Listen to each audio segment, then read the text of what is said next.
கடந்த சில வாரங்களாகவே தொடர்ந்து நாம் ஒரு தலைப்பின் கீழாக செய்தியை கேட்டுக்கொண்டு வருகிறோம்.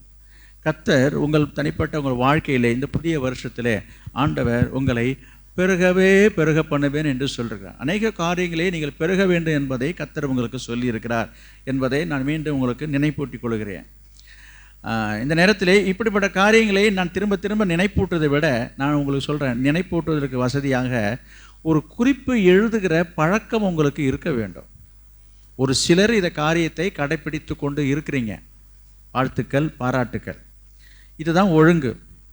எழுத படிக்க தெரிந்த அனைவரும் கவனிங்க, சபையிலே கொடுக்கப்படுகிற செய்திகளை குறிப்பு எழுதுகிற ஒரு நல்ல பழக்கத்துக்கு வாருங்கள். ஒரு சிலர் செய்தார்கள், இடையில் அதை விட்டு விட்டார்கள். அது என்னவென்றால், நீங்கள் எழுதும் பொழுது தான், அந்த குறிப்பு எடுக்கும் பொழுது தான் அது உங்கள் மனசில் போய் தங்கும், மனசில் பதியும். நான் அநேக முறைகள் செய்தி பிரசங்கத்தை முடித்து உடனே ஒரு 1/4 மணி நேரம் 1/2 மணி நேரத்தில் திருப்பி இன்றைக்கி என்னங்க செய்தி கொடுத்தனா எல்லாம் திருன்னு முழிக்கிறாங்க. செய்திங்க எப்படிங்க இருந்துச்சு? அருமையாக இருந்துச்சுங்க. எப்படிங்க இருந்துச்சு? சூப்பராக இருந்துச்சுங்க. திரும்ப திரும்ப அதை தான் சொல்கிறாங்க. என்ன சொன்னேன்னு தெரியல. ஒரு சிலருக்கு இந்த எப்பயாவது ஒரு சம்பவம் கதைகள் சொல்லுவேன், அதை கரெக்டாக ஞாபகம் வச்சுருப்பாங்க. அந்த காக்கா கதை சொன்னீங்களே, அந்த நரி கதை சொன்னீங்களே, அது நல்லதில்லை. கவனிங்க, ஞாபகம் வச்சுங்க. எல்லாவற்றையும் ஞாபகத்தில் வச்சுக்கிறதுக்கு ஒரு வழி சொல்கிறேன். நீங்கள் எழுதுனா தான் அது உங்கள் சிந்தனையில் இருக்குமே தவிர, நீங்கள் எழுதலைன்னா கேட்கும்போது எல்லாமே தெரிஞ்ச மாதிரியே தான் இருக்கும். முடிச்சதுக்கப்புறம் திருப்பி கேட்டால் உங்களால் சொல்ல முடியாது. நான் திருப்பினா இதை அப்படியே மனப்பாடமாக ஒப்பிக்க சொல்லலை. அப்போ என்ன சொல்கிறோம் என்பதையே கேட்டுட்டு இந்த காதில் வாங்கி இந்த காதில் விட்டுட்டு போனீங்கன்னா அது எப்படி உங்களுக்கு பிரோஜனமாக இருக்குன்றேன். நான் இதுக்காக எவ்வளோ பிரயாசப்பட்டு கஷ்டப்பட்டு கண்ணு வீழ்ச்சி சொல்லுவாங்க, தொண்டை தண்ணி வற்றி போக நான் கத்தி பேசி பிரசங்கம் பண்ணி என்ன பிரயோஜனம்? எதுக்காக பேசுகிறோம்? ஏதோ பேசிட்டு பொழுதுபோக்கத்துக்காக நான் வந்திருக்கிறேன். உங்களுடைய ஆத்துமாவுக்குரிய ஆவிக்குரிய பிரயோஜனத்திற்கான காரியங்களை ஆண்டவர் உங்களுக்கு சொல்லும்படியாக சொல்லி கொண்டிருக்கிறார். இப்படி நீங்கள் இதை அசட்டை பண்ணக்கூடாது. அதனால் ஒரு நாட்களிலே, இன்றைக்கு இல்லாவிட்டாலும் ஒரு நாட்களிலே சபையில் சொல்லப்படுகிற செய்திகளை குறிப்பு எழுதுகிற ஒரு பழக்கத்துக்கு வாங்க. அதுக்கு தயார் செய்து கொள்ளுங்கள். கர்த்தர் உங்களை ஆசீர்வதிப்பாராக. எனவே இந்த பெருகுதலை பற்றி சொல்லும் பொழுது, நாம் பெருக வேண்டும் என்று சொன்னால் நாம் சில காரியங்களை செய்ய வேண்டும் என்று நான் உங்களுக்கு சொல்லியிருந்தேன். அதில் என்ன என்று சொல்லி பார்க்கும்போது, முதலாவது அன்பில் பெருகணும், அடுத்தது விசுவாசத்தில் பெருகணும், மூன்றாவது கிருபையிலே பெருகணும் என்று சொல்லி தொடர்ந்து 3 வாரமாக அதை தான் பார்த்துட்டு வரோம். ஏன்னா கிருபை தான் ரொம்ப ரொம்ப முக்கியம். அதனால் அது ஒரே வாரத்தில் முடிகிற விஷயம் இல்லை. கிருபையிலே பெருக வேண்டும் என்று சொன்னால் என்ன செய்யணும்? கிருபை வேணும் தான். கர்த்தர் தான் கிருபை தருகிறவர். அந்த கிருபையை பெற்றுக்கொள்வதற்கு நாம் என்ன செய்ய வேண்டும்? வேதம் சொல்லுகிறது, அவர் தாழ்மையாக இருப்பவருக்கு அதிகமான கிருபையை தருகிறாராம். அப்போ அதிகமான கிருபையை நாம் பெற்றுக்கொள்ள வேண்டும் என்று சொன்னால் நாம் தாழ்மையாக இருந்து கொள்ள வேண்டும். அப்போ தாழ்மை என்று சொல்லும் பொழுது எது தாழ்மை? தாழ்மை எப்படி இருக்க வேண்டும் என்பதை ஒரு நாளில், ஒரு வார்த்தையில், ஒரு வரியில் சொல்லி உங்களுக்கு புரிய வைக்க முடியாது. நம்ம நினச்சிட்ருக்குறோம் தாழ்மை நினச்சிட்றோம். ஆனால் அதனோட ஆழமான காரியங்களை நீங்கள் நன்கு புரிந்து கொள்ள வேண்டும் என்பதற்காக தான் தொடர்ந்து நான் உங்களுக்கு அந்த ஆலோசனைகளை ஆவியானவர் எங்களுக்கு சொல்லும்படியாக உங்களுக்கு கொடுத்து கொண்டு வருகிறார். அப்போ தாழ்மையாக இருக்கிறதுனா என்ன, எப்படிலாம் தாழ்மையாக இருக்கணும் என்று சொல்லி நம்ம பார்க்குறோம். அப்போ இயேசு சொன்னார், தாழ்மையாக இருக்க வேண்டுமானால் என்ன செய்யணும்? இயேசு என்ன சொன்னார்? 11:29 மத்தேயு 11:29 சொல்கிறார், நான் சாந்தமும்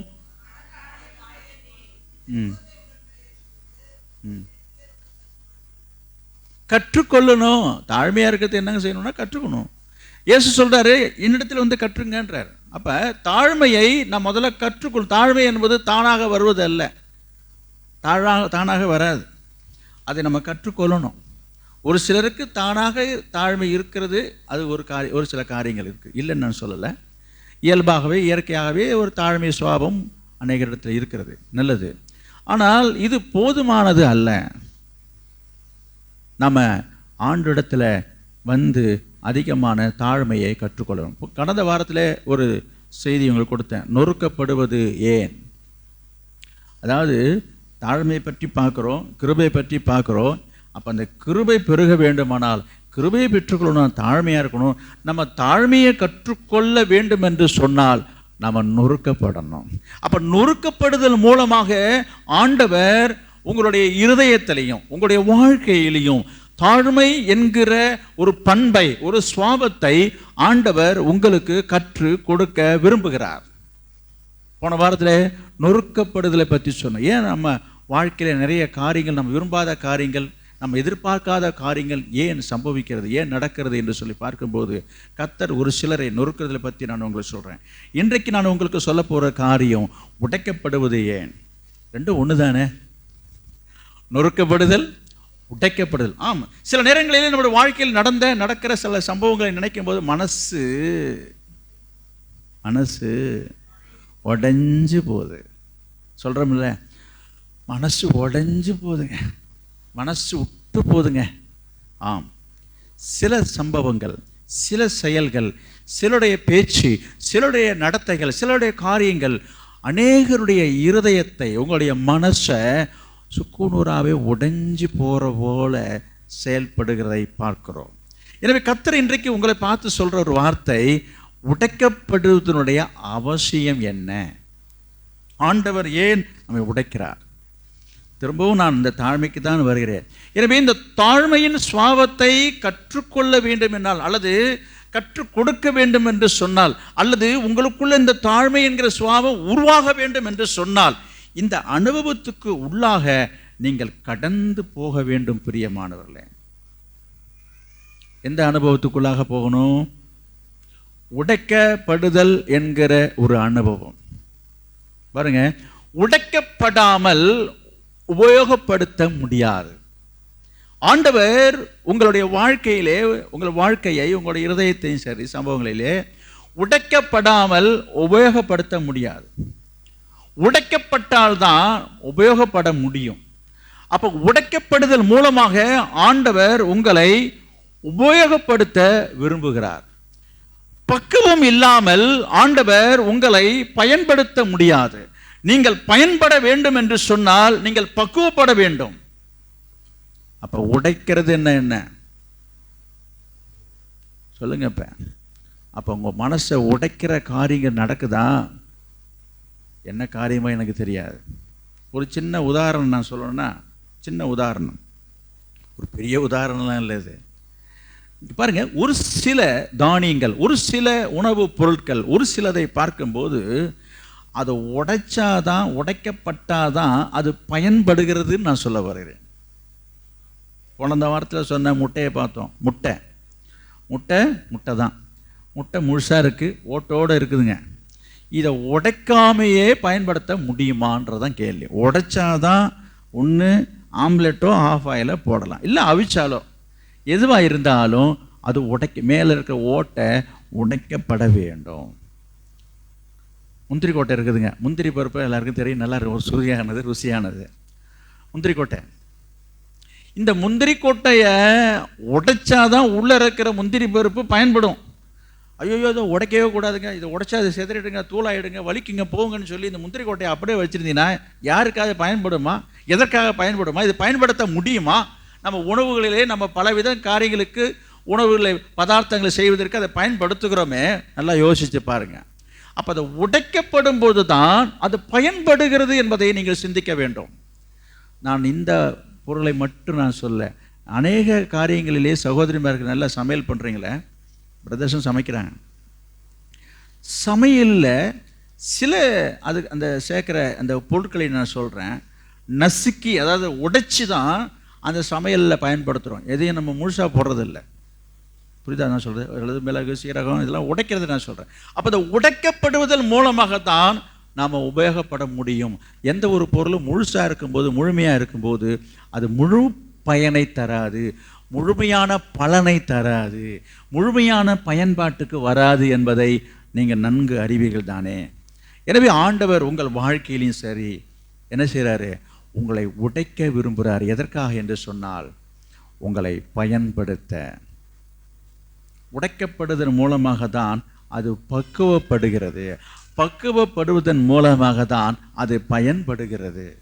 எனவே ஆண்டவர் இந்த உலகத்திலே, இந்த வாழ்க்கையிலே ஆண்டவர் உங்களை பயன்படுத்தவும் உங்களை உபயோகப்படுத்தவும் அநேகருக்கு ஆசீர்வாதமாக இருக்க வேண்டும் என்பதற்காக தான் நீங்கள் கடந்து போகிற பாதை, உங்கள் வாழ்க்கையின் பாதையிலே அநேக விதமான நொறுக்குதலும் உடைக்கப்படுதலும் என்கிற அனுபவத்துக்குள்ளாக நீங்கள் கடந்து போய் கொண்டிருக்கீங்க. கத்திருந்த நாளிலே இந்த உடைக்கப்படுதல் மூலமாக உங்களுக்கு நல்ல ஒரு ஆவிக்குரிய பண்புகளை தந்து அதன் மூலமாக உங்களை பெருக செய்வேன் என்று கர்த்தர் சொல்கிறார். எனவே நான் சொன்ன இந்த தாழ்மையினுடைய காரியத்தை கற்றுக்கொள்ளணும் என்று நான் சொன்னேன். புரியுதா? அதே போல வேதத்தில் ஆண்டவர் இயேசு சொல்கிறார், என்னிடத்தில் வந்து கற்றுக்கொள்ளுங்கள் என்ற வசனத்தையும் நான் உங்களுக்கு சுட்டி காண்பித்தேன். அதே போல கற்றுக்கொண்ட ஒரு மனுஷனை, ஒரு தேவ மனுஷனை உங்களுக்கு காண்பித்து நான் முடிச்சிடுறேன். நிறைய காரியங்கள் இருந்தாலும் இன்றைக்கு எல்லாவற்றையும் நீங்கள் சொல்ல முடியாது, சொல்ல போகிறதும் கிடையாது. பார்க்கலாம், பிலிப்பியருக்கு எழுதின நிருபம் 4ஆம் அதிகாரம் 11வது வசனத்தில் சொல்லப்பட்டிருக்கிறது, கற்றுக்கொண்ட ஒரு மனுஷன், என் குறைச்சலினால் நான் இப்படி சொல்லுகிறதில்லை, ஏனெனில் நான் எந்த நிலைமையில் இருந்தாலும் மனரம்மியமாய் இருக்க கற்றுக்கொண்டேன். போதும். இயேசு சொல்லுகிறார், என்னிடத்துல வந்து கற்றுக்கொள்ளுங்க என்று சொன்னார். அது போல இயேசுவினிடத்துல வந்து பாடுபடவும் உடைக்கப்படவும் நொறுக்கப்படவும் தாழ்மையாக இருக்கவும் கற்றுக்கொண்ட ஒரு தேவ மனுஷனை நாம் இங்கே பார்க்கிறோம். அவர் சொல்றார், நான் கற்றுக்கொண்டேன்றார். நான் இன்னொன்று சொல்லட்டுமா? கற்றுக்கொண்டார் தான். அவர் எங்க, அதாவது அவர் எப்படி கற்றுக்கொண்டார்? கற்றுக்கொண்டார் தான். என்ன கற்றுக்கொண்டார் அவர்? திரும்ப படிங்க அந்த வசனத்தை. என் குறைச்சலினால், அடுத்த வசனம், தாழ்ந்திருக்கவும் எனக்கு தெரியும், தாழ்ந்திருக்கவும் எனக்கு தெரியும், வாழ்ந்திருக்கவும் எனக்கு தெரியும், வாழ்ந்திருக்கவும் எனக்கு தெரியும், எவ்விடத்திலும் எந்த இடத்திலும் எல்லாவற்றிலும் திருப்தியாயிருக்கவும் பட்டினியாயிருக்கவும் பரிபூரணம் அடையவும் குறைவுபடவும் போதிக்கப்பட்டேன். கவனிங்க, பவுல் கற்றுக்கொண்டார், இயேசுவினிடத்தில் கற்றுக்கொண்டார். எப்படி கற்றுக்கொண்டார்? இயேசு சொன்னது போல என் நுகத்தை ஏற்றுக்கொண்டு, அப்படி இருக்கு இல்லையா? நுகம் என்பது என்ன? பாரம். கழுத்தில் வைக்கிற நுகத்தடி தானே பாரம். அப்போ அந்த பாரத்தை சுமக்கிற அந்த நுகத்தை ஏற்றுக்கொண்டு என்னிடத்தில் கற்றுக்கொள்ளுங்க. அப்போ கற்றுக்கொள்ளணும்னு சொன்னால் உங்கள் வாழ்க்கையில் ஆண்டவர் அனுமதிக்கிற பாடுகள், பாரங்கள், கஷ்டங்கள், துன்பங்கள், துக்கங்கள், நிந்தை, அவமானம், கஷ்டங்கள், நஷ்டங்கள், இவை எல்லாவற்றையும் என்ன செய்யணும்? சுமக்கணும். நுகத்தடியில் என் நுகத்தை ஏற்றுக்கொண்டு தான் கற்றுக்கொள்ளணும் இருக்குது. இன்னைக்கு நிறைய பேர் கஷ்டப்படாம, கஷ்டம் இல்லாமையே எதையும் கற்றுக்கொள்ள முடியாது, கற்றுக்கொள்ளணும்னு சில பேர் நினைக்கிறாங்க. எந்த காரியமாக இருக்கட்டுங்க. ஒரு சாதாரண உதாரணத்துக்கு நான் வருகிறேன். ஒரு சைக்கிள் கற்றுக்கிறதா இருக்கட்டும், ஒரு வண்டி 2 வீலர் ஓட்டுறது கற்றுக்கிறதா இருக்கட்டும், எப்படியாவது 2-3 தரையாவது கீழே விழுந்து முட்டி முழங்கால அடிபட்டு லேசாக ஒரு சிராய்ப்பு இல்லாமல் கற்றுக்க முடியுமா? சொல்லுங்க. தெரியலிங்க. நான் அந்த மாதிரி தாங்க, கீழே ஒரு தடவை கூட கீழே விடாமே நான் கற்றுக்கிட்டேன்னு சொல்கிறவங்க யாராவது இருக்கீங்களா? நான் சவாலாக கேட்கல. புதுசாக கற்றுக்கொள்ளும் பொழுது எப்படியே 2 தடவை சைக்கிளை கீழே போட்டுட்டு தான் நம்ம எழுந்திருக்க வேண்டியதாக இருக்குது. என்ன சொல்கிறீங்க? அப்போ என்ன சொல்கிறேன்னா கவனிங்க. அப்போ கற்றுக்கொள்ளும் பொழுது பாடு இல்லாமல், கஷ்டம் இல்லாமல், நஷ்டம் இல்லாமல், வேதனை இல்லாமல், வருத்தம் இல்லாமல் எதையுமே என்ன செய்ய முடியாது? கற்றுக்கொள்ள முடியாது. கற்றுக்கொள்ளும் போது அந்த வலி, அந்த வேதனை, அந்த வருத்தம் இருக்கத்தான் செய்யும். அப்படி இருந்து தான் நம்ம ஒரு காரியத்தை கற்றுக்கொள்ள முடியும். அப்படித்தான் இந்த தேவ மனுஷனாகிய யாரு? பவுல் கற்றுக்கொண்டதாக அவர் சொல்றாரு. நான் கற்றுக்கிட்டேன். என்ன கற்றுக்கிட்டாரு அவர்? வாழ்ந்திருக்கவும் தெரியும், தாழ்ந்திருக்கவும் தெரியும் சொல்றாரா? எவ்விடத்துல எல்லா இடத்துலையும் என்ன நான் திருப்தியாக இருக்கவும் தெரியும். சரி, கற்றுக்கிட்டேன்னு சொல்கிறார. அவர் எப்படி கற்றுக்கிட்டாருன்னு நினைக்கிறீங்க? எப்படி கற்றுக்கிட்டாருன்னு நினைக்கிறீங்க? பார்க்கலாம். அப்போஸ்தலர் நடபடிகள் 9ஆம் அதிகாரம் 15வது வசனம். அதற்கு கர்த்தர், நீ போ, அவன் புறஜாதிகளுக்கும் ராஜாக்களுக்கும் இஸ்ரவேல் புத்திரருக்கும் என்னுடைய நாமத்தை அறிவிக்கிறதற்காக நான் தெரிந்து கொண்ட பாத்திரமாயிருக்கிறான். 16. அவன் என்னுடைய நாமத்தினிமித்தம் எவ்வளவாய் பாடுபட வேண்டும் நான் அவனுக்கு காண்பிப்பேன் என்றார். பாருங்க, அவனை தெரிஞ்சு கொள்ளும் பொழுதே இந்த சவுலை பவுலாக மாற்றி ஆண்டவர் இன்னும் ஞானஸ்நானம் எடுக்கலை. அப்போவே கர்த்தர் சொல்கிறாரு, என்ன சொல்கிறாரு? எனக்காக, என் பேருக்காக, என்னுடைய நாமத்துக்காக அவன் என்ன செய்ய வேண்டியது இருக்குது? பாடுபடணும். உன்னுடைய ஆண்டு தீர்மானிச்சிட்டார். இதெல்லாம் இந்த வழியாக தான் அவன் நடத்த போகிறன்றத கர்த்தர் தெளிவாக சொல்கிறாரு பாருங்க. அப்போ அந்த பாடுகளுக்கு உள்ளாக போய் தான் இந்த பவுல் கற்றுக்கிட்டதை தான் அவர் சொல்கிறாரு, நான் கற்றுக்கிட்டேன்றாரு. நல்லா புரிஞ்சுக்கிங்க. அப்போ என்ன பாடுகள், என்ன அவர் கற்றுக்கொண்டார் என்பதை நம்ம பார்ப்போம் என்று சொன்னால் பாருங்க, அது ஒரு பெரிய பட்டியலே இடுறாருங்க. 2 கொரிந்தியர் 11ஆம் அதிகாரம் 2 கொரிந்தியர் 11ஆம் அதிகாரம் 23வது வசனம். 2 கொரிந்தியர் 11ஆம் அதிகாரம் 23. அவர்கள் கிறிஸ்துவின் ஊழியக்காரரா? நான் அதிகம் புத்தியீனமாய் பேசுகிறேன். நான் அதிகமாய் பிரயாசப்பட்டவன், அதிகமாய் அடிபட்டவன், அதிகமாய் காவலில் வைக்கப்பட்டவன், அநேக தரம் மரண அவதியில் அகப்பட்டவன். யூதர்களால் ஒன்று பட்ட பாடுகளை பட்டியலிடுறாரு பாருங்க. பவுல் பட்ட பாடுகளை பட்டியல் போடுறாரு. கவனமா பாருங்க, படிங்க. படிக்கும் போது மற்றவங்க கேளுங்க. வேத புத்தகங்களை எடுத்து தயவு செய்து எடுத்து பாருங்க. யூதர்களால் ஒன்று குறைய 40 அடியாக 5 தரம் அடிப்பட்டார். வாழ்க்கையில ரொம்ப அடிப்பட்டவருங்க பவுல். சொல்றோம்ல, நாங்கள் ரொம்ப வாழ்க்கையில் ரொம்ப கஷ்டப்பட்டங்க, ரொம்ப அடிப்பட்டங்க. நான் சொல்றேன், அவர் அதை விட அதிகமாக அடிப்பட்டவர். 5 தரம் அடிப்பட்டாராம். 3 தரம் மிலாறுகளால் அடிபட்டேன். ஒரு தரம் கல்லெறி உண்டேன். ஒரு தடவும் கல்லால நான் அடிக்கப்பட்டேன். 3 தரம் கப்பல் சேதத்தில் இருந்தேன். 3 தரம் கப்பல்ல போய் கப்பல் கடல்ல மூழ்கி அதுல உயிர் பிழைச்சது பெரிய அதிசயம். அந்த போல கப்பல் சேதத்தில் இருந்தேன். கடலிலே ஒரு ராப்பகல் முழுவதும் போக்கினேன். ஆமா, கடல்லே கரை தெரியாம, கரையேற முடியாம ராப்பகலாக நான் பொழுத போக்கினேன். அநேக தரம் பிரயாணம் பண்ணினேன். சரி. ஆறுகளால் வந்த மோசம், கல்லரால் வந்த மோசம், என் சுய ஜனங்களால் வந்த மோசங்களிலும், சொந்த பந்தம் உறவுகாரங்க சொந்த ஜனங்களால் வந்த மோசம், அந்நிய ஜனங்களால் வந்த மோசங்களிலும், பட்டணங்களில் உண்டான மோசங்களிலும், வனாந்தரத்தில் உண்டான மோசங்களிலும், சமுத்திரத்தில் உண்டான மோசங்களிலும், மோசமா இருக்குங்க. அது கள்ள சகோதரரிடத்தில் உண்டான மோசங்களிலும், பிரயாசத்திலும். இது என்ன மோசமா இருக்குது? மோசம்னு அவர் பாட்டு ஒரு பட்டியலிடுறாரு. படிக்கிற போதே மோசமா இருக்குது பாருங்க. அவ்வளவு மோசமா ஒரு வாழ்க்கை இருந்துருக்குதுங்க. சமுத்திரத்தில் உண்டான மோசம், கள்ள சகோதரர்.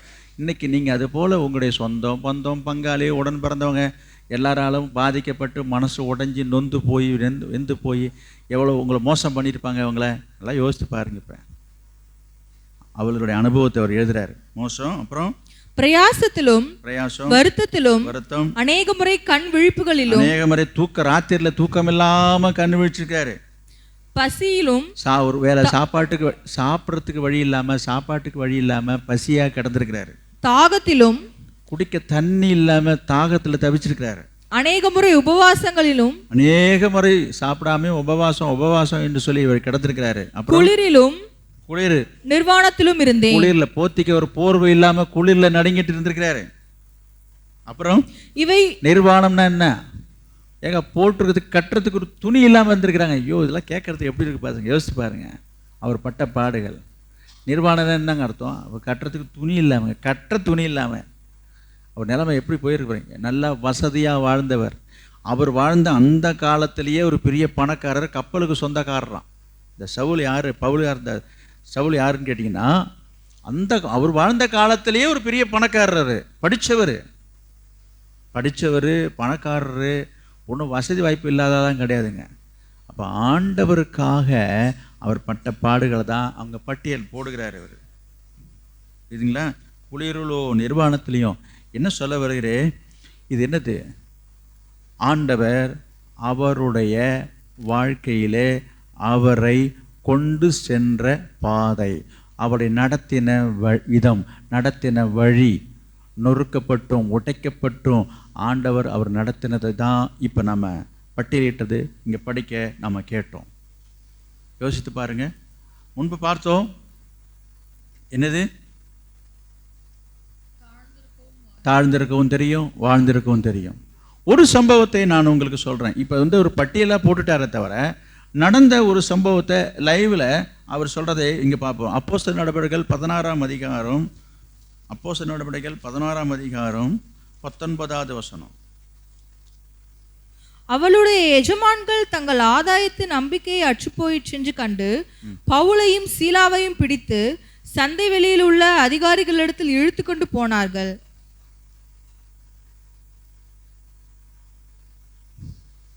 கவனிங்க, என்னது? அதிகாரிகளிடத்தில் இழுத்து கொண்டு போனார்கள். அந்த இழுத்து கொண்டு போனார்கள் இருப்பாருங்க. இவளை அழைத்து கொண்டு போகலைங்க. புரியுதா நான் சொல்கிறது? அந்த வார்த்தை எப்படி இருக்கு பாருங்க. ஏங்க, ஒருத்தவங்களை அழைச்சிட்டு போகிறது வேற, ஒருத்தவங்களை இழுத்துட்டு போகிறது. இழுத்துட்டு போகிறதுனா என்ன? தரன்னு இழுத்துட்டு போகிறதுன்னு அர்த்தம். வர விருப்பம் இல்லாத, வர இஷ்டம் இல்லாத ஒரு நபரை இழுத்துட்டு போகிறனா எப்படி இருக்கும்? சில பேர் சொல்கிறாங்கல்ல, போலீஸ் வந்து சில பேர் குற்றவாளி என்ன பண்ணுறாங்க, வரத்தை முரண்டு பண்ணனாக்கா தரன்னு பிடிச்சி இழுத்துட்டு போகிறாங்கல்ல. அப்போ இழுத்து கொண்டு போனார்கள்னு சொன்னால் நாயை கட்டி இழுக்கிற மாதிரி இழுத்துட்டு போயிருக்கிறேன். அவருடைய பாடுகளை நான் சொல்கிறேன். அது மட்டுமா பாருங்க. அடுத்தது 22. அப்பொழுது ஜனங்கள் கூட்டம் கூடி அவர்கள் வஸ்திரங்களை கிழித்து போடவும், அவர் போட்டு இந்த வஸ்திரத்தை எல்லாம் கிழிச்சாங்க. அவர்களை அடிக்க சொல்லி அவர்களை அடித்த பின்பு சிறைச்சாலையிலே வைத்து அவர்களை பத்திரமாய் காக்கும்படி சிறைச்சாலைக்காரனுக்கு கட்டளையிட்டார்கள். சரி, அப்புறம் அவன் இப்படிப்பட்ட கட்டளையை பெற்று உட்காவலரையிலே அடைத்து அவர்கள் கால்களை தொழுமரத்தில் காலை ரெண்டையும் கட்டி தொங்க விட்டாங்க. சொல்றாம்ல, காலை கட்டி தொங்க, அந்த மாதிரி அநேக அடிச்சு போட்டு இந்த ட்ரெஸ் எல்லாம் கிழிச்சு தர பிடிச்சி இழுத்துட்டு வந்து 2 காலையும் கட்டி, நான் ஒரு சம்பவத்தை கொண்டு வரேன். அவர் எழுதுறாரு, நிறைய நான் பாடுபட்டேன்னு, அதில் ஒன்றை நான் உங்களுக்கு காட்டுறேன். அப்போ கர்த்தர் என்ன சொல்லார்? அழைக்கும் போது என்ன, அவன் என் நாமத்திற்காக அநேக பாடுலாம் பாடணும் வரட்டும்ன்ற. சரி, எதற்கு இந்த பாடு? ஏன் இந்த பாடு? எதற்காக ஆண்டவர் இந்த பாதையில் நடத்துகிறார்? அவர் ஊழியத்து நிமித்தமாக நடந்தாலும் தேவன் அவரை நடத்தின விதத்துக்கு காரணம், ஏன் அதை அனுமதித்தார்? ஏன் ஆண்டவர் அவரை வந்து தடுக்கலை? அந்த சூழ்நிலையை, அந்த காரியங்கள் நடக்காதபடிக்கு ஏன் ஆண்டவர் பாதுகாக்கலை? இப்படிலாம் ஒரு கேள்வி எழும்புகிறது. அவர் ஆண்டவருக்காக பக்தியாக வாழும் பொழுது ஆண்டவர் இப்படி செய்திருக்கலாமே என்று அப்படி நமக்கு நினைக்க தோன்றுகிறது தானே. அப்போ நடத்த காரணம் என்ன? நிறைய காரியம் கற்றுக்கணும். ஆண்டவர் ஒரு மனிதனுக்கு ஒரு காரியத்தை கற்றுக் கொடுக்கணும்னு சொன்னால், கவனிங்க, சில நேரங்களிலே சில நபர்களுக்கு சில காரியங்களை நேரடியாக சொல்லி கொடுத்து கற்றுக் கொடுக்கிறது ஒரு பாடம் இருக்குது. 2 விதமான பாடம் இருக்குதுங்க. சில நேரங்களிலே சில வேலைகளிலே சில மனிதர்களை சந்தர்ப்பத்தை எதிர்பார்த்துட்டு உட்காந்துருப்பார். கவனிக்கிறீங்களா? அவருக்கு ஒரு சந்தர்ப்பம் வேணும். கற்றுக் கொடுக்கணுன்றது தீர்மானிச்சுவார். நீ எப்போ வழிக்கு வருவ, எப்போ நீ வகையாக மாட்டுவ, எப்போ நீங்கிட்ட வருவேன்ற போல ஆண்டவர் என்ன செய்வார்? நம்மை அவர் எதிர்பார்த்து கொண்டு இருப்பார். நான் ஒரு உதாரணம் சொல்கிறேன். உதாரணம்னா நீங்கள் புரிஞ்சுக்கிறதுக்காக சொல்கிறேன். சில நேரங்களில் நீங்கள் பாருங்கள், அரசியல் கட்சியாக இருக்கட்டும், உங்கள் ஊரில், உங்கள் குடும்பத்தில், உங்கள் சொந்த பந்தங்களில் 2 பேருக்கு மனஸ்தாபம் ஏற்படும் போது, ஒரு சண்டை, ஒரு விரோதம்லாம் ஏற்படும் போது நல்லா கவனிங்க. சில நேரங்களில் என்ன செய்வாங்க, அவங்களுடைய திறமை சாமர்த்தியத்தை பயன்படுத்தி உங்களுக்கு ஒரு தீங்கை இழைத்தி விட்டு, ஒரு கஷ்டத்தை நஷ்டத்தை இழைத்திட்டு அவங்க தப்பிச்சிருவாங்கன்னா என்ன, ஒரு பிரச்சனைகளை மாட்டாமல் தப்பிச்சிருவாங்க. பாதிக்கப்பட்டவங்க சொல்கிற வார்த்தை என்ன? பாதிக்கப்பட்டவங்க மனசில் இருக்கிற எண்ணம் என்ன தெரில. சமயம் வரும், என்கிட்ட எப்படியாவது வருவான், மாட்டுவான், அப்புறம் பேசிக்கிறேன். அதாவது அப்போ அந்த சந்தர்ப்பத்துக்காகவே காத்துட்டு இருப்பாங்க. உண்டா இல்லையா? நான் ஒரு சாதாரண நடைமுறையில் உலகத்தில் இருக்கிற வழக்கின்படி நான் பேசுகிறேன். இயல்பாகவே நினைக்கிறாங்களா இல்லையா? ஒரு பிரச்சனை என்று வரும்பொழுது ஒரு பிரச்சனைக்கு முடிவு இல்லை, ஆனால் அவன் ஜெயிச்சுட்டு போயிட்டான். இப்போ நம்ம பாதிக்கப்பட்டு நமக்கு என்ன பண்ணுவோம்? நமக்கு எப்போ வாய்ப்பு கிடைக்குன்னு எதிர்பார்த்துட்டு இருப்போம். ஒரு உதாரணம் சொல்லணும்னா கவனிங்க. இப்போ உங்களுடைய ஆடோ மாடோ போய் பக்கத்து வீட்டுக்காரனுடைய வயலில் போய் பயிரை மேய்ஞ்சிட்டு வந்துச்சுங்க, கண்டபடி பாடுறாங்க. எப்படி இருக்கும்? தப்பு தானே? உங்கள் மாடு போனது தவறு, உங்கள் ஆடு போனது தவறுன்னும் போது நம்ம வாயை மூடிட்டு என்ன பண்ண வைப்பேன்? இது தவறு என்று நம்ம உணர்ந்தாலும் நம்ம மனசு பாதிக்கப்படுது. அதுக்கு இப்படியா பேசுறது? வரட்டும், இவனுக்கு மாடு இருக்குது, இவனுக்கு ஆடு இருக்குது, இவன் ஆடு வராத என்ன, மாடு வர நினைப்பீங்களா இல்லையா? அப்போ என்ன பண்ணுவோம்? தவறி என்னைக்காவது அந்த மாடு இந்த ஆடு வந்ததுனாக்கா டப்புன்னு பிடிச்சிருவோமா இல்லையா? அது போல ஆண்டவர் என்ன செய்வார், சில நேரங்களில் சில ஆட்களை வழிக்கு கொண்டுட்டு வரணும்னா இவன் எப்போ நம்ம வலையில் சிக்குவான்னு எதிர்பார்த்துட்டே இருப்பார். நம்ம எங்கேயாவது போய் வகையாக சாப்பிட்டு டப்புன்னு பிடிச்சிருவார். நான் சொல்ல வருகிறது, கற்றுக் கொடுக்கிற விஷயத்துக்கு வருகிறேன். கற்றுக் கொடுக்கிற விஷயத்துக்கு வருகிறேன். இப்போ சவுலை ஆண்டவர் பிடிச்ச தருணத்தை பாருங்க. அவர் ரொம்ப ஓவராக சொல்லிட்டு இருந்தான். என்னது, நீங்கள் உங்களுக்கு படித்து பார்த்தீங்கன்னா தெரியும். உத்தரவு ஒன்று வாங்கிக்கிட்டு குதிரை மேலே உட்காந்துட்டு ஜானு என்ன போயிட்டு இருக்காரு, இந்த கிறிஸ்தவர்கள் எல்லாத்தையும் அடித்து கொன்று எல்லாம் நாசமாக்கணும், இதுதான் அவரோட திட்டமே. அதுக்கு தான் போயிட்டுருக்காரு குதிரை சவாரி. பிடிச்சாரு ஆண்டவர் இல்லையா? அதோடு மட்டுமா, அவன் மனசையே ஆண்டவர் மாற்றினார், வாழ்க்கையை மாற்றினார். இதோடு மட்டும் இல்லை, நீ எத்தனை பேரை உடைச்ச, எத்தனை பேரை கையை காலை உடைச்ச. இது வேறு விதமாக நீ சிந்திச்சு பார்த்தீங்கன்னா, எவ்வளவு பேரை சவுல் என்ன பண்ணுற, சவுல்ன்ற பேரில் இருக்கும்போது இந்த பவுல் என்ன செஞ்சுருக்காரு, எவ்வளோ பேர் கொன்று போட்டாங்க, எவ்வளோ பேர் பாதிக்கப்பட்டிருக்காங்க. அதான் உண்மையும் கூட. இப்போ ஆண்டவர் பழி வாங்கினாரான்னு என்ன கேட்காதீங்க, புரியுங்களா? ஆண்டவர் எப்பொழுதுமே பழி வாங்குறவர் அல்ல, ஆனால் எப்போதுமே அவர் நீதியை சரி கட்டுறவர். அவர் நீதியை சரி கட்டுறவர். பழி வாங்கணும்னு நினச்சிருந்தாருன்னா ஆண்டவர் அவனை அங்கே அப்படி தானே இல்லை, எப்போ வேணாலும் செஞ்சுருக்கலாம். ஆண்டவர் பழி வாங்கலை, நீதியை சரி கட்டுறதுக்காக என்ன பண்ண, எங்கள் ஜனங்களை, என் பிள்ளைகளை நீ இப்படிலாம் பண்ணணும் இல்லை தானே, போ உனக்கு நான் உனக்கு வாய்ப்பு தரேன், நீ அதில் இந்த பாடெல்லாம் உனக்கு பட்டாதுன்னா உனக்கு தெரியும். பாருங்கள், கர்த்தர் அவனை அந்த பாதையின் வழியாக போகும்போது தான் அவன் உடைக்கப்படுகிறான், நொறுக்கப்படுகிறாரு. படுவதன் மூலமாக ஒரு படிப்பினை, ஒரு பாடத்தை கற்றுக்கொள்கிறாரு. அதை பிலிப்பியர் நிருபத்தில் அவர் எழுதுகிறாரு, நான் கற்றுக்கொண்டேன். அது மட்டுமா இப்படிலாம் அவர் கற்றுக்கொண்டதுனால தான் இன்றைக்கு புதிய ஏற்பாட்டில் பைபிளில் வேத புத்தகத்தில் அதிகமான நிருபங்களை எழுதினது யார் என்று சொன்னால் பவுலுடைய நிருபங்கள் தான் இருக்கிறது. கொஞ்சம் யோசித்து பாருங்கள். இன்றைக்கு இயேசுவுக்கு நெருக்கமான சீஷர்கள் பலர் இருந்தார்கள். யோவான் இருக்கிறாரு, பேதுரு இருக்கிறாரு. இவங்களாம் சீனியர் மோஸ்ட் டிசைபிள்ஸ். இயேசுனுடைய சீஷர் என்று சொல்லும்போது அவங்களாம் சீனியரு. பவுல்லாம் எப்போ வந்துருக்கலாம் பவுல். ஆனாலும் அவங்களெல்லாம் தாண்டி என்ன செய்துட்டார், வேத புத்தகத்தில் அதிகமான நிருபங்களை எழுதி இடம்பெற்றது மட்டுமல்ல, அவர் மூலமாக எத்தனை சத்தியங்கள், வார்த்தைகள், வசனங்கள் நம்ம வாசித்து கொண்டிருக்கிறோம். அவர் பயன்பட்டாரா இல்லையா, ஆண்டவர் அவர் பயன்படுத்தினாரா இல்லையா? அப்போ இந்த பயன்பாட்டுக்கு வருவதற்காக தான் ஆண்டவர் அவரை உடைத்து நுறுக்கி கொண்டு போனார் என்று நான் சொல்ல வருகிறேன். அந்த உடைத்ததில் மூலமாக தான் கிடைத்தது நமக்கு இந்த நிருபங்கள். அவர் அந்த அனுபவத்தில் போகாவிட்டான்னு சொன்னால் நிச்சயமாக இந்த சத்தியங்களை அறிந்திருக்க வாய்ப்பே கிடையாது நமக்கு, புரியுதுங்களா? 4 சுவிசேஷத்தோடு எல்லாம் முடிஞ்சிருக்கும். 4 சுவிசேஷத்தோடு முடிஞ்சு போச்சு. பேதுரு ஒன்று எழுதியிருக்காரு, யாக்கோபு ஒன்று எழுதியிருக்காரு, அவ்வளோதான். வேத புத்தகத்தில் இவ்வளவு காரியங்கள் இருக்குது. படிக்க படிக்க படிக்க படிக்க பாருங்கள், எவ்வளவு அருமையான சத்தியங்கள், ஆலோசனைகள், வாழ்க்கைக்கு தேவையான காரியங்களை ஆண்டவர் அவர் மூலமாக இந்த உலகத்துக்கு தந்திருக்கிறார். அப்போ இப்படிப்பட்ட ஒரு உன்னதமான பயன்பாட்டுக்காக தான் ஆண்டவர் பவுலை எந்த வழியில், எந்த விதத்தில், எந்த பாதையில் அவர் நடத்தினார் சொல்லுங்க. உடைக்கப்படுதல், உடைஞ்சதுனால தான் அவர் எல்லாவற்றையும் தாங்கிட்டு அவர் சொல்கிறாரு. பார்க்குறோம். இப்போ நான் ஒரு சம்பவத்தை காமிச்சேன். அவர் தரன்னு இழுத்துட்டு போனதையும் சிறைச்சாலை வச்சுருக்கதையும் அவர் நினச்சிருந்தா என்ன செய்திருக்கலாம். அவர் எப்படிப்பட்டவர், அவர் எல்லாரையும் என்ன செய்ய, பட்டயத்தினால எல்லாரையும் கொலை செய்கிறவன். அவனுக்கு இன்னும் சொல்ல போனால் இப்படி சொன்னால் சரியாக இருக்குமா? நான் சொல்கிறது பழைய சவுலை சொல்கிறேன். நீங்கள் இருந்தால் என்ன சொல்லுவீங்க? நீங்கள் யாராவது இந்த மாதிரி சம்பவங்களை செய்தவங்களை பார்க்கும்போது அல்லது அவன் நடந்து தெருவில் போகும்போது என்ன சொல்லலாம்? அவன் போகிறான் பாரு, யார் சொல்ல மாட்டீங்கல்ல? ரொம்ப நல்லவங்க, உங்கள் வாயிலேருந்து நல்ல வார்த்தையே தாங்க வரும்.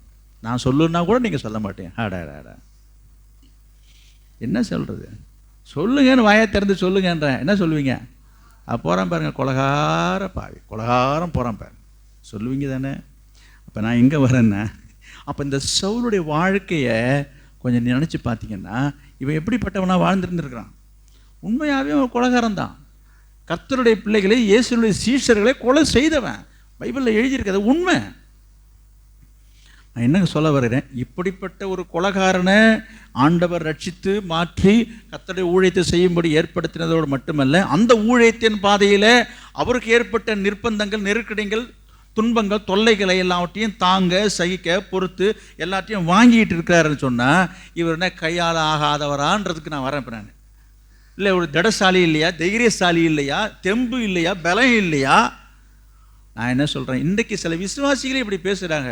பாரு, நான் எனக்கு ஒன்றும் கிளப்பாத, வாயை கிளப்பாத, கோபத்தை கிளப்பாத, நான் அப்புறம் வேறு பழைய மனுஷன் ஆகிட்டேன்னு வச்சுக்க. நான் யார் தெரியுமில்ல, நான் எத்தனை பேரை போட்டுட்டு வந்துருங்க தெரியுமா?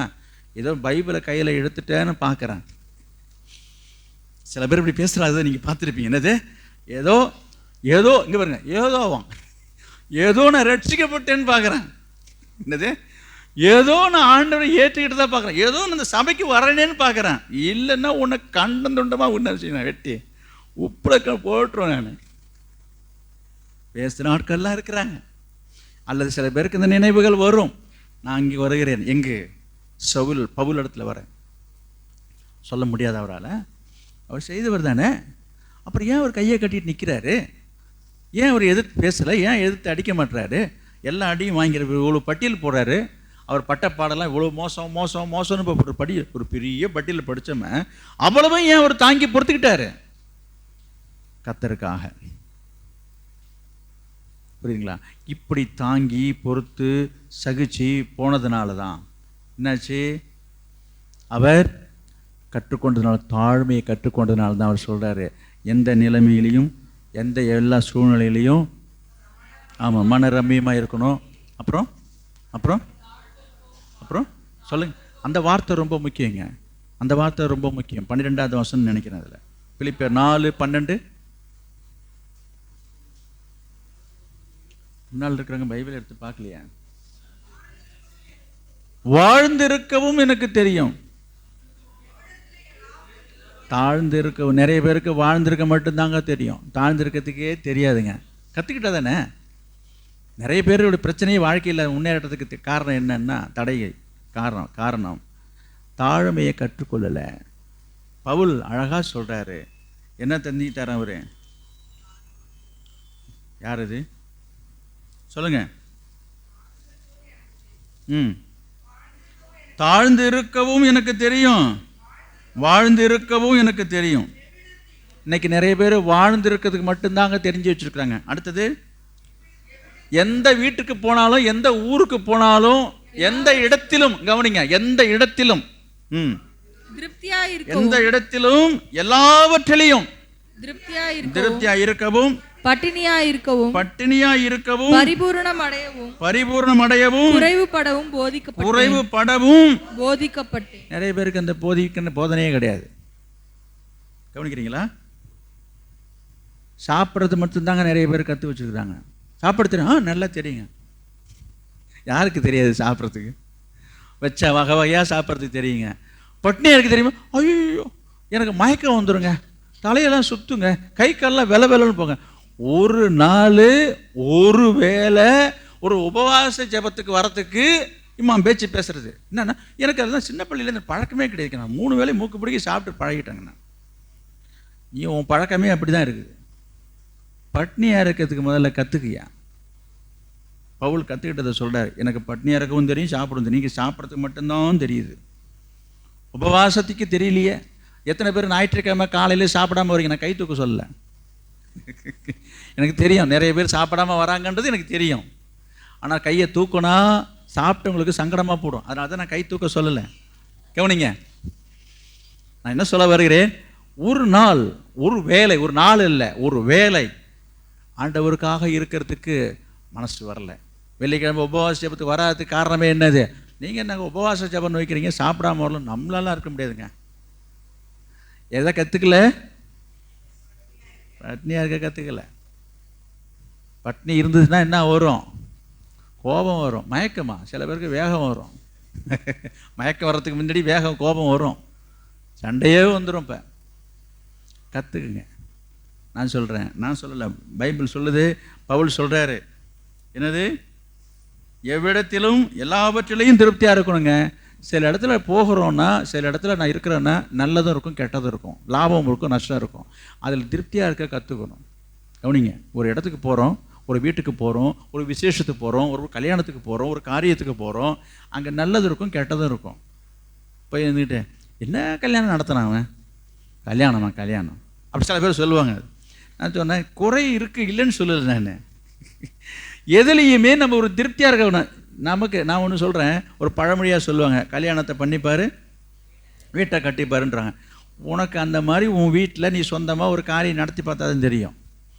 வரவங்களை கவனிக்கிற விஷயமா இருக்கட்டும், சாப்பாடு விஷயமா இருக்கட்டும், மற்ற எந்த காரியமாக இருக்கட்டும், குறை இல்லாமல் இருக்கிறதுக்கு வாய்ப்பே கிடையாது. புரியுதுங்களா? அப்போ என்ன நான் சொல்ல வருகிறேன்னா, அதை நம்ம புரிஞ்சுக்கணும். சரி, அப்படி தான் இருக்கும், இதெல்லாம் நம்ம பெருசுப்படுத்தக்கூடாது, இதெல்லாம் தவறாக எடுத்துக்கூடாது, இதெல்லாம் ஒரு குற்றமாக நினைக்கக்கூடாது. அந்த மாதிரி ஒரு மனப்பக்குவம் நிறைய பேருக்கு கிடையாது. என்ன சோறு போட்டான், என்ன கல்யாணம் நடத்துகிறாரு இவர், என்ன அவன் காரியம் நடத்துகிறான் பேசுவாங்க போய் நின்றுட்டு. அவங்களுக்கு தெரியும் ராத்திரி பகலாக கண்ணு முழிச்சிங்க பாருங்கள், ராத்திரிலாம் தூக்கம் இல்லாமல் காலையிலேருந்து சாப்பிடாம.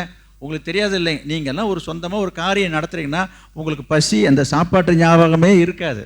ராத்திரிலாம் நமக்கு தூக்கமும் வராது. நாளைக்கு எப்படி காரியம் நடத்துது, அதை எப்படி செய்யுது, இப்படி தான் நம்ம இருந்து பழக்கம். நீங்கள் அப்படி தான் நினைக்கிறேன், நான் இப்படி இருந்து பழக்கம் உண்டா இல்லைங்களா? அப்போ நமக்கு தான் அந்த வலி வருத்தம் தெரியுதுங்க. வரவன் உட்காந்த மாதிரி போகிறவன் குறை சொல்லிட்டு தான் போவான். ஆனால் அப்படி சொல்லக்கூடாதுன்னு நான் சொல்கிறேன். உங்களை நான் சொல்கிறேன், யாராவது சொல்லிட்டு போட்டோம். ரட்சிக்கப்பட்டிருக்கிற நீங்கள் ஒரு சுவாபத்து, உங்களுக்குள்ளே இருக்க வேண்டிய ஒரு சுவாபம் என்னவென்று சொன்னான், இந்த மாதிரி எதையுமே நம்ம என்ன செய்யக்கூடாது. கட்டின வீட்டுக்கு சொல்ல மாட்டீங்க, ஏன்னா இங்கே சொல்ல மாட்டேன், அங்கே போய் சொல்லுவீங்க. நான் கேட்குறேன், பதில் சொல்ல மாட்டீங்களே. கட்டின வீட்டுக்கு நொட்டம் சொல்கிறது என்னது, இந்த கதவு இப்படி வச்சிருக்கலாமே, அருகால இங்கேயே வச்சிருக்கீங்க, இந்த பலகை போட்டிருக்கலாமே, இந்த கண்ணாடி போட்டிருக்கலாமே. அவன் தான் அவன் கட்டி முடிச்சு உள்ளே போயாச்சு. இதுக்கப்புறம் கதவை மாற்ற போகிறான். இவர் சொல்கிறாரு ஆலோசனை. இது என்ன ஆகும் அப்படின்னா, செய்தவங்களுக்கு சங்கடமாக இருக்கும். அப்போ நம்ம செஞ்சது சரியில்லைன்ற மாதிரி. நான் உங்களுக்கு சொல்லித்தரேன், அவன் நல்லாவே இல்லைண்ணா, சூப்பராக இருக்குது, பிரமாதமாக இருக்குங்க, வீடு எல்லாம் அருமையாக கட்டிருக்கீங்களா, அழகாக கட்டிருக்கீங்கன்னா அவனுக்கு மனசு நிறைஞ்சிருக்கும். அதை விட்டுட்டு என்னது இன்னும் கொஞ்சம் ஒரு அடி உயரம் வச்சுருக்கலாமே, இதுன்னு கீழே தாழ்வாக இருக்குது, இதெல்லாம் தேவையில்லாத விஷயம். நான் சொல்கிறேன், இல்லைங்க அப்படி இப்போ சொல்லி பின்ன வீட்டை இடித்து நீ திரும்ப கதவு ஜன்னல்லாம் வைக்க போறியா? எப்போ என்ன பேசுகிறேன்னு சில பேருக்கு தெரியறது இல்லைங்க. இது எப்போ பேசியிருக்கணும். நான் ஒன்று சொல்கிறேன், இல்லை நான் இங்கே பாருங்கள், அந்த போயெல்லாம் நான் சொல்கிறேன், நீ உண்மையாக அக்கறை உள்ளனா இருந்தால் வீடு அஸ்திபாரம் போய் தம்பி என்ன மரம் அருகால் வைக்க போகிறேன், சரி, தர என்ன போட போகிறீங்க, மார்பலா டைல்ஸா, அப்போ போய் செல்லு உன் ஆலோசனையை சொல்லியிருந்தீங்கன்னா அது நியாயம். இவர் எல்லாம் கட்டி முடித்து இவர் பத்திரிக்கை வச்சு கூப்பிடுவார், இவர் வீட்டுக்குள்ளே நுழைஞ்சி விட்டு இதை போட்டியா, நீ என்ன டைல்ஸ் போட்டுற, நீனு அனுபவிச்சு டைல்ஸா இது, நீ அந்த இது கேவிஜி வாங்கியிருந்துருக்கலாமே, அது நல்லா இருக்குமே, எல்லாம் வாங்கி தரையில் போட்டதுக்கப்புறம் இதெல்லாம் சரியில்லைன்னு சொல்ல வரேன். என்னது, எவ்விடத்திலையும் திருப்தியாக இருக்க கற்றுக்கணும். நம்ம எல்லாத்தையும் நம்ம திருப்தியாக வர்றதுக்கு ஒரு மனசு நமக்கு வேணும். இந்த குறை சொல்கிறது, குறை இருக்கும், குறை இருந்தாலும் குறைய சொல்லாமல் வருகிற ஒரு பழக்கத்தை கற்றுக்கொள்ளுங்கன்னு சொல்ல வரேன். இது உங்களுக்கு தெரியல தானே? பவுல் சொல்கிறாரு, நான் இதெல்லாம் என்ன செய்தேனா, நான் கற்றுக்கிட்டேன்றாரு. நீங்கள் அதுமாதிரி கற்றுக்கொள்ளுங்கன்றேன். நீங்கள் கற்றுக்கொள்ளலன்னு சொன்னால், கற்றுக்கொள்ளாததுக்காக தான் கர்த்தர் கற்றுக் கொடுப்பதற்காக என்ன செய்கிறாரு, உங்கள் கழுத்தில் நுகத்தை வைக்கிறார். நுகம் என்று சொன்னால் நுகத்தடியை வைக்கிறார். நுகத்தடினா என்ன, வாரம். நுகத்தடி வச்சு உங்களை ஒரு அழுத்தி அப்போ என்ன பண்ண வேண்டியதாக இருக்குது. சில நேரங்களில் நல்லதனமாக கற்றுக்கிட்டால் நமக்கு ஏங்க அது வருவது. அப்போ நல்ல விதமாக கற்றுக்கொள்ளாதனால தான் பாடுகள், தொல்லைகள், துன்பங்கள், நொறுக்கப்படுதல், உடைக்கப்படுதல்லாம் எதற்காக வருகிறது என்று சொன்னால், உங்களை பயிற்றுவிக்க, உங்களை பக்குவப்படுத்த, உங்களை பரிசுத்தப்படுத்த, உங்களை உருவாக்குவதற்காக தான் ஆண்டவர் உங்களை உடைக்கிறார். உடைக்கப்படுதல் ஏன்? பவுலை ஆண்டவர் உடைச்சு தான் அநேக சபைகளை அவர் மூலமாக நிறுவவும், அநேக சபைகளை அவர் நடத்தவும், ஆலோசனை சொல்லவும், நிருபங்களை எழுதவும் கர்த்தர் அவர் ஏற்படுத்தினதை நாம் வேதத்தில் ஒரு சான்றாக பார்க்கிறோம். இன்றைக்கு அநேகர் இந்த அனுபவத்துக்குள்ளே வர நீங்கள் தயாராக இருக்கீங்களா? உங்கள் மனசுக்கு அந்த ஒரு எதிர்பார்ப்பு, ஒரு விருப்பம், ஒரு ஆர்வம் இருக்கிறதா? இப்படிப்பட்ட ஒரு வாழ்க்கை வாழணும், வாழ்ந்தால் அப்படி வாழணும், நாம் ஒரு சாதிக்கணும், நம்ம ஒரு சாதனை படைக்கணும் அப்படின்ற ஒரு ஆசை இருக்குதா உங்களுக்கு? அப்படியானால் நீங்கள் உடைக்கப்படணும். அநேக உபத்திரவங்களின் வழியாக நாம் என்ன செய்யணும்? தேவனுடைய ராஜ்யத்துக்குள்ளே என்று வேதம் சொல்லுகிறது. அதையும் பவுல் தான் சொல்கிறார். எனவே சில இன்றைக்கு இல்லை வாலிப பிள்ளைகள்லாம் அப்படி தான் என்ன செய்கிறாங்க இங்கே எல்லாருக்கும் கவனிங்க. பைபிள் எல்லாம் நான் படித்து முடிச்சிட்டேன், இன்னும் படிக்க வேண்டாம், இங்கே நீங்கள் கவனித்தா போதும், நான் முடிக்க போகிறேன். கவனிங்க, அநேகருடைய எண்ணங்கள் என்ன தெரியுமா? இங்கே பாருங்க, அழுங்காமல் குலுங்காமல் குனியாமல் நிமிராமல் கஷ்டப்படாமல் என்னது பட்னி இல்லாமல் உடலை வருத்தாமல் வாழ்ந்துடணும், சாதிச்சிடணும், பெரிய ஆளாயிடணும், கை நிறையா சம்பாதிக்கணும், பெரிய உத்தியோகத்துக்கு ஒன்று. நேவர், அது நடக்கவே நடக்காது. அப்படி ஒரு வேலை நடந்ததுன்னா அது நிலைக்காது. அப்படி ஒரு வேலை நடந்தாக்கா நான் அப்படிலாம் பண்ணிட்டேன், அது நீடிக்காது, நிலைக்காது. அதில் எந்த சந்தேகமே இல்லை. நான் ஒரு சம்பவத்தை சொல்லி நான் முடிக்கிறேன். அப்படிங்க, ஒரு விவசாயி ஒருவர் இருந்தார், நல்ல விவசாயி, விவசாயத்தில் ரொம்ப தேர்ச்சி பெற்றவர், விவசாயத்தின் மீது ரொம்ப ஆர்வம் தீவிரம் உள்ளவர் விவசாயி. அவருக்கு கடவுள் மீது, ஆண்டவர் மீது ரொம்ப கோபம் வந்துடுச்சு. என்ன கோபம் வந்துச்சுன்னா, என்ன கடவுள் இவரு, விவசாயத்தை பற்றி அவருக்கு என்ன தெரியும்? அவருக்கு விவசாயம்னா என்னன்னே தெரியாது. அவருக்கு என்னது விட்டா ஒரே அடியாக மழையை பெய்ய வச்சு ஒரு வெள்ளம் வந்து எல்லாத்தையும் பயிரெல்லாம் நாசமாக்கிட்டு போகுது. விட்டா ஒரே அடியாக என்னாச்சு, பயிரெல்லாம் காஞ்சி போகிற மாதிரி வெயில் அடிச்சு கரம்பா போய் எல்லாம் என்ன பண்ணுது, வெடிப்பு பிடிக்கிற அளவுக்கு வெயில் அனுப்புகிறாரு. அடித்தா ஒரே அடியாக காற்று அடிக்குது. எதை எப்போ செய்யணும்னு கொஞ்சம் கூட அவருக்கு என்ன இல்லை. நீங்கள் வந்து சொல்லாதீங்கப்ப. ஒரு விவசாயினுடைய குமுறலை நான் சொல்லிட்டு வரேன். சொல்லிட்டு கொஞ்சம் கூட தெரியலன்னு சொல்லி அவர் உடனே கடவுளை பார்த்து சொன்னாராம், இங்கே பாருங்க, நான் வந்து பிறந்ததுலேருந்து இந்த மண்ணை கிண்டி கிளறி குத்தி கிழடி நான் விவசாயம் செஞ்சுட்ருக்கேன். விவசாயத்தை பற்றி எனக்கு தான் தெரியும், உங்களுக்கு என்ன தெரியும்? நீ மேலே உட்காந்துட்டு இருக்கீங்க, உங்களுக்கு என்ன தெரியுது? நீங்கள் பாட்டு உங்கள் இஷ்டத்துக்கு மழையை ஊற்றுறீங்க, இஷ்டத்துக்கு வெயிலை காய அடிக்கிறீங்க, இஷ்டத்துக்கு காற்று அடிக்குது, என்ன தெரியுது உங்களுக்கு? நீங்கள் ஒன்றும் இல்லை, இந்த என் இடத்துல ஒரு நாள், அதாவது ஒரு வருஷம் இந்த உலகத்தை என்கிட்ட கொடுத்து பாருங்கள், அப்படியே பசுமையாக்கி காட்டுறேன் அப்படின்னு கடவுள்கிட்ட ஒரு சவால் விட்டாராம். கடவுள் சொன்னாராம், நீ சொல்கிறதெல்லாம் சரிதான் தம்பி, நீ நினைக்கிற மாதிரி ஒட்டுமொத்தமாக ஒரே நேரத்தில் எல்லாத்தையும் கொடுக்க முடியாது. நான் வேணா ஒரே ஒரு ஏக்கரை உனக்கு தரேன், நீ சொல்கிற மாதிரி செய்து காட்டு. உனக்கு ஒரு வாய்ப்பு தரேன், நான் உன்னை முதல்ல பரீட்சை பார்க்கணும், உன்னை டெஸ்ட் பண்ணி பார்க்குறேன். நீ சொல்கிற மெத்தடு, நீ செய்கிற காரியங்கள் எல்லாம் சக்ஸஸ் ஆயிடுச்சுன்னா இந்த உலகத்தை, இந்த நாட்டு, இந்த பூமி முழுசுமே நான் உன்கிட்ட கொடுத்துட்றேன், நீ சொல்கிற மாதிரி நடத்திக்கலாம், முதல்ல இதை செய்து காட்டுன்னு. சரி பரவாயில்ல, ஒரு ஏக்கர் கிடச்சி ரொம்ப சந்தோஷம். இப்போ கடவுள்கிட்ட அவன் சொன்னான், இங்கே பார், கடவுள்னு சொல்லிட்டாரு. இவன் கடவுள்கிட்ட கேட்குறான், நான் சொன்னால் தான் மழை பெய்யணும், நான் சொன்னால் தான் வெயில் அடிக்கணும், நான் சொன்னால் தான் காற்று வீசணும். கடவுள் என்ன பண்ணார், நீ சொல்கிற மாதிரியே ஆகட்டும்ப்பா.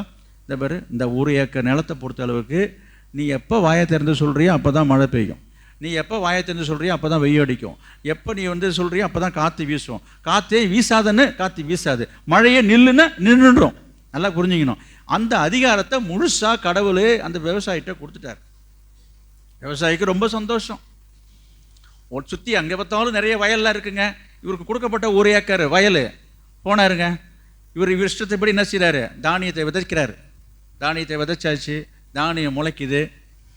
இவர் சொன்னது போலவே, யார், இந்த விவசாயி சொன்னது போலவே அப்பப்போ என்ன செய்ய வேண்டியது, அளந்து அளந்து அதுக்கு தண்ணீர் கொடுக்க வேண்டியது, அளந்து அளந்து அதுக்கு வெயில் உஷ்ணத்தை கொடுக்க வேண்டியது, கணக்கு பார்த்து அப்பப்போ இவர் கரெக்டாக தெரிஞ்சு வச்சுருக்காராம். அவர் அப்பப்போ தேவையான அளவுக்கு அதுக்கு காற்றை வீச செய்கிறது. இப்படியாக அந்த பயிர் வளருது, பச்சை பசேல் இருந்தது, செழிப்பாக இருந்தது, நிமிர்ந்து நிற்குது. ரொம்ப சந்தோஷம். கவனிங்க, சுற்றி பக்கத்தில் இருக்கிற வயலெல்லாம் பார்த்தீங்கன்னா அதுக்கு நோய் வருது, அதில் பூச்சி பிடிக்குது. இவர் வயல் என்ன இல்லை, ஒரு நோய் கிடையாது, ஒரு பூச்சி கிடையாது. அந்த வயல்லாம் பார்த்தீங்கன்னாக்கா மழை பெஞ்சு மழை வெள்ளத்தில் போய் எல்லாம் சாஞ்சி போய் கிடக்குது. திடீர்னு பார்த்தா அப்புறம் வெயிலில் தண்ணி இல்லாமல் காஞ்சி போய் கிடக்குது. எது, இவரை சுற்றி இருக்க வயல்லாம். இவர் வயலில் மட்டும் எந்த பாதிப்பும் கிடையாதுங்க. மழையால் வெள்ளத்தால் பாதிப்பு கிடையாது, வெயிலால் பாதிப்பு கிடையாது. புரியுதுங்களா? அதுமாரி இந்த பூச்சி மருந்து அடிக்கிறதுக்கு பூச்சி இதோடைய தொல்லையும் கிடையாது. நல்லா செழிப்பாக சும்மா அப்படியே அழகாக கும்னு வளர்ந்து போச்சுங்க பயிர். இவர் தினமும் வர்றதும் போகிறதும் பார்த்துட்டு இருக்காரு. இவர் சொல்கிறபடி தான் எல்லாம் நடந்துகிட்டு இருக்குதுங்க. ரொம்ப சந்தோஷம்.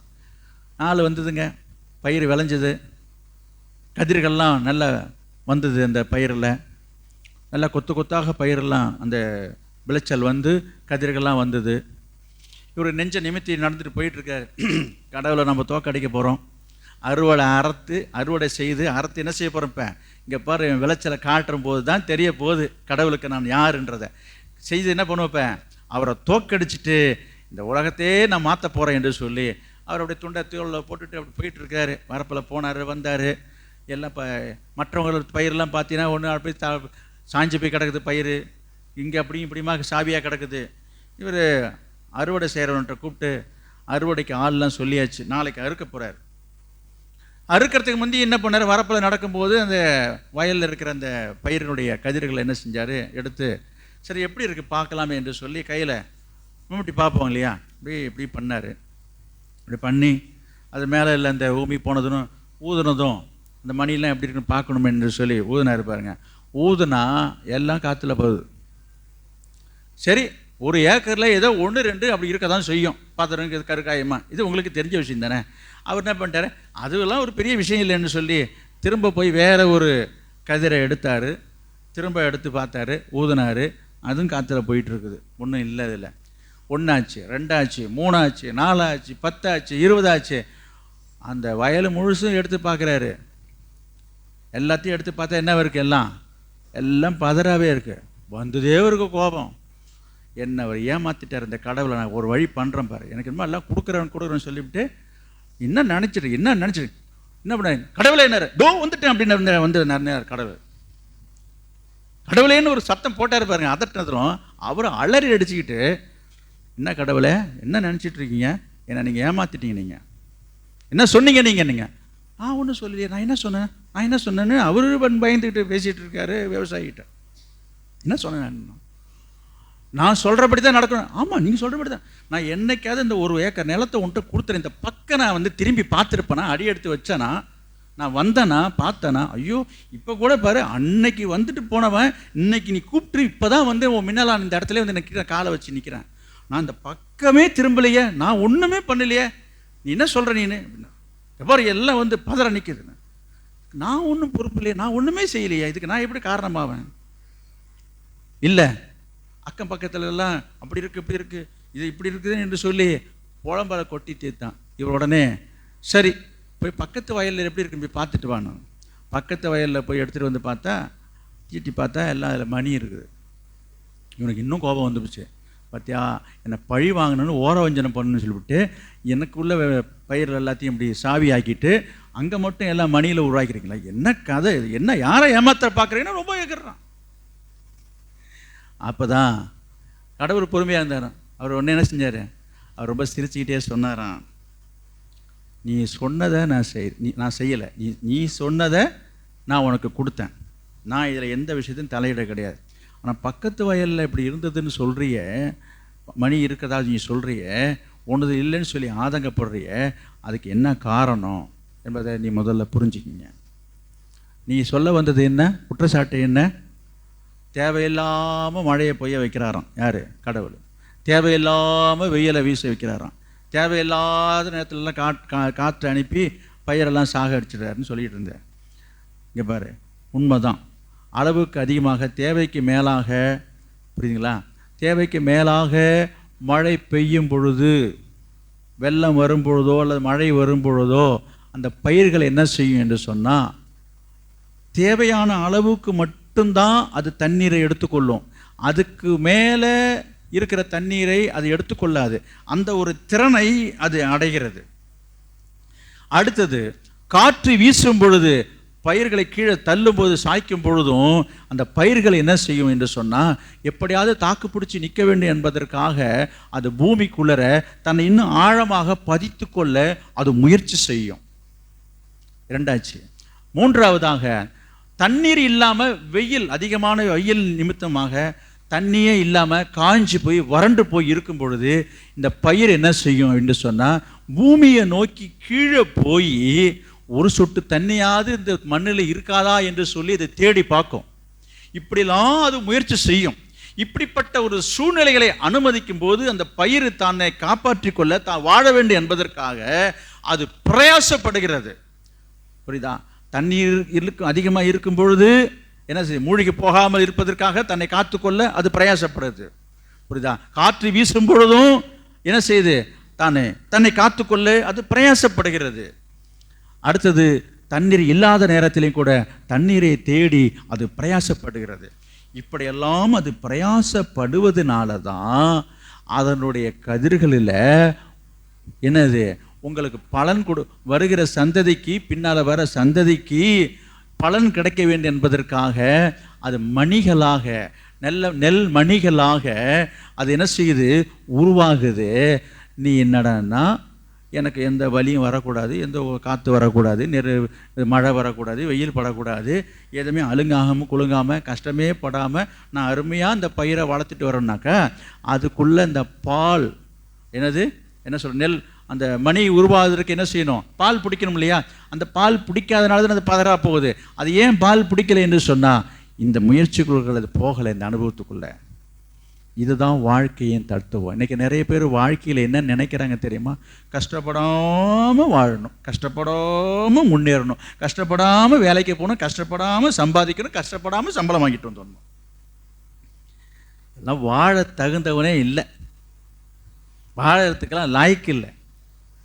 எந்த வேலையாக இருக்கட்டுங்க, படிக்கிற விஷயமா இருந்தாலும் சரிதாங்க. கஷ்டப்பட்டு படிக்கிறதுக்கெல்லாம் இந்த காலத்தில் நிறைய பேருக்கு வளைய மாட்டுதுங்க. படிக்கிற விஷயங்களையும் சரி, ஈஸியாக படிக்கணும், ஈஸியாக கேள்வி வரணும், எதிர்பார்த்துட்டு போகிறது என்னன்றியா, இவங்க படித்த கேள்வி தான் வரணுமா, இதில் வேறு கண்டிஷன் வேறு, இதில் ஒரு ஜபம் வேறு, இதுக்கு வேறு.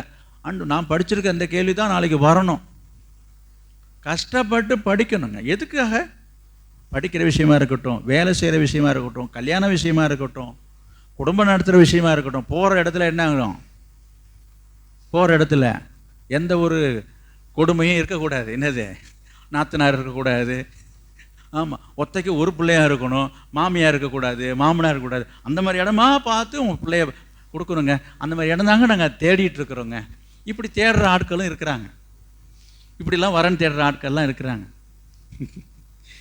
சரி, நான் அந்த சப்ஜெக்ட் வரல. என்ன சொல்ல வருகிறேன், வாழ்க்கையிலே நாம் சில காரியங்களை கற்றுக்கொள்வதற்காக சில பாதையிலே ஆண்டவர் நம்மை அனுமதிக்கிறார். அதில் போய் கற்றுக்கொண்டு வரணும்.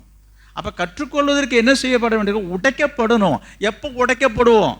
நீங்கள் விரும்புறதெல்லாம் நடக்குது, அது உடைக்கப்படுறதில்லை. நீ விரும்பாதது நடக்கிறது தான் உடைக்கப்படுறது. உடைக்கப்படுறதுன்னா என்ன?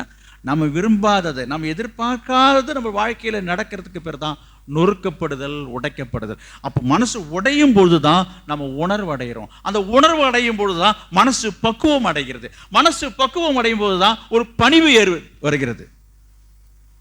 எல்லாவற்றையும் தாங்கி போகணும், பொறுத்து போகணும், சகிச்சு போகணும், அந்த எண்ணம் வருது பாருங்க. நான் ஒரு நபரை சொல்ல வருகிறேன்.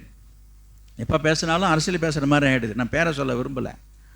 அவங்க சொன்னது இன்னும் என் மனசில் இருக்குதுங்க.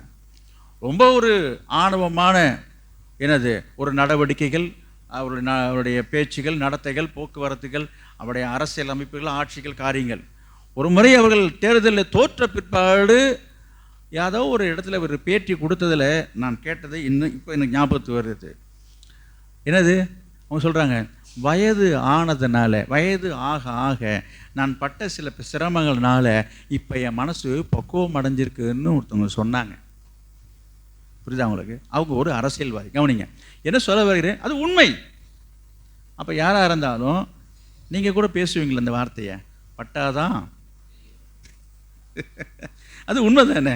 பட்டாதான் சில பேருக்கு என்ன வருது? ஆமாம். அப்போ படுறது நல்லது தானே? அப்போ புத்தி வரணுன்னா பட வேண்டியது பட்டு தான் ஆகணும். நம்ம என்ன பண்ணுவோம், பட்டும் படாமையே புத்தியை பெற்றுக்கணும்னா அது நடக்காது. அந்த மாதிரி எங்கேயும் சரித்திரம் இல்லை, வரலாறு எங்கேயுமே இல்லை. அதனால் கர்த்தர் நம்மை உடைக்கிறார் என்று சொன்னால் உங்களை ஒப்புக்கொடுங்க, கீழ்ப்படிங்க. அதன் மூலமாக என்ன காரியத்தை உங்களுக்கு சொல்லி கொடுக்குறார் என்பதை கொஞ்சம் கற்றுக்கொள்ளுங்க, ஆண்டவர்கிட்ட கேளுங்க. தாவீது சொல்கிறார், நான் உபத்திரப்பட்டது, ஆமாம், உபத்திரப்பட்டது எனக்கு நல்லது, அதனால் உங்கள் பிரமாணத்தை நான் கற்றுக்கொண்டேன்னு சொல்கிறார். இப்போ சொல்லுங்கள், அது அவருடைய அனுபவம், அதுவும் உண்மையும் கூட. வாழ்க்கையில் சில நேரங்களில் நம்ம கற்றுக்கொள்ள முடியாத காரியங்களை, பாடு, உபத்திரவம், பிரச்சனைகள் தான் சில படிப்பினை நமக்கு கற்றுத்தருதுன்றது உண்மை. அது இல்லாமல் கற்றுக்கவே முடியாது. அதனால் கர்த்தர் நம்மை கொண்டு செல்லுகிற வழியிலே, பாதையிலே செல்ல உங்களை அர்ப்பணிங்க, ஒப்புக்கொடுங்க. நிறைய காரியம் இருக்கிறது. இன்னும் யாரெல்லாம் ஆண்டவர் அந்த பாதையை நடத்தினார்னு சொல்லும்போது யோபு சொல்கிறாரு, நான் நொறுக்கப்பட்டேன்றாரு. அதெல்லாம் அப்புறம் சொல்கிறேன். இப்படி நிறைய பேருடைய வாழ்க்கையிலே அந்த வெற்றியினுடைய ரகசியம், வெற்றியினுடைய சிகரத்தை அடைவதற்கான காரியங்கள் பார்த்தீங்கன்னா அவர்கள் அடைந்த பாடு, அவர்கள் சென்ற பாதை, அவங்க உடைக்கப்படுதலும் நொறுக்கப்படுதலும் மூலமாகத்தான் அவர்கள் உருவாக்கப்பட்டார்கள். கர்த்தர் உங்களை உருவாக்க விரும்புகிறார். இந்த நாளிலே உங்கள் வாழ்க்கையிலே அந்த அனுபவத்துக்குள்ளாக நீங்கள் கடந்து சென்றாலும் சரி, கவலைப்படாதீங்க. கர்த்தர் உங்களை உருவாக்கி கொண்டு வருகிறார்.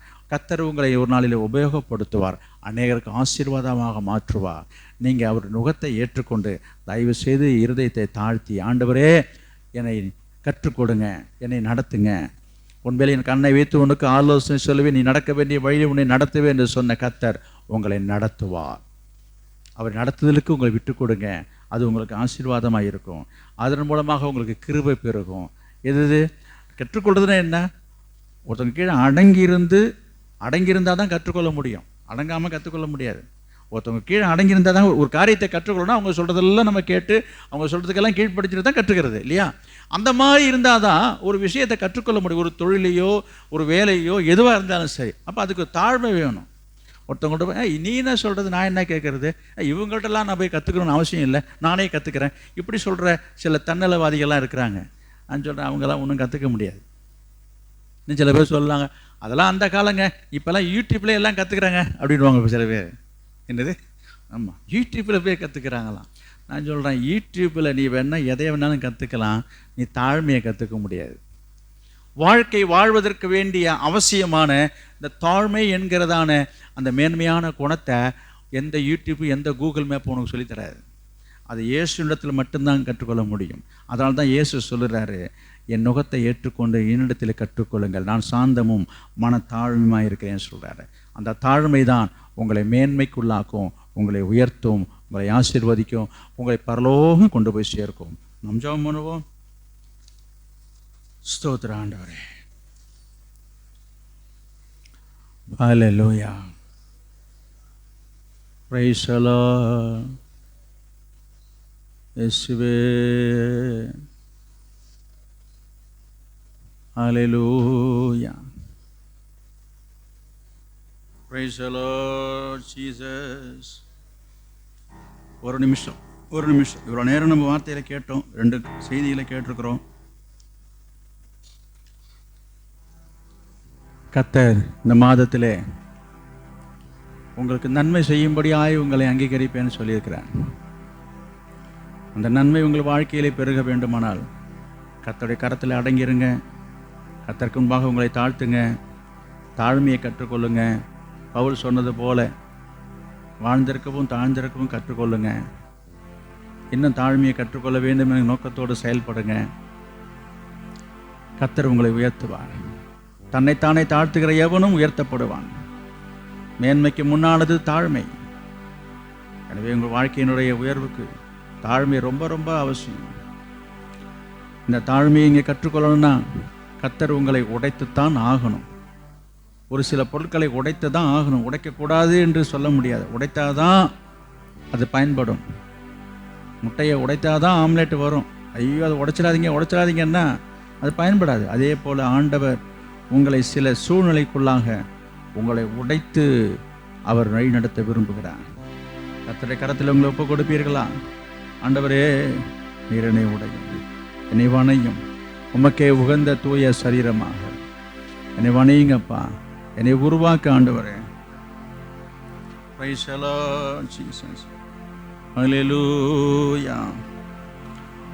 உடைந்த பாத்திரம் நான், அது உமக்கே தெரியும். தேவன் பயன்படுத்துகிறீர், அது யாருக்கு புரியும்? உடைந்த பாத்திரம் நான், அது உமக்கே தெரியும்.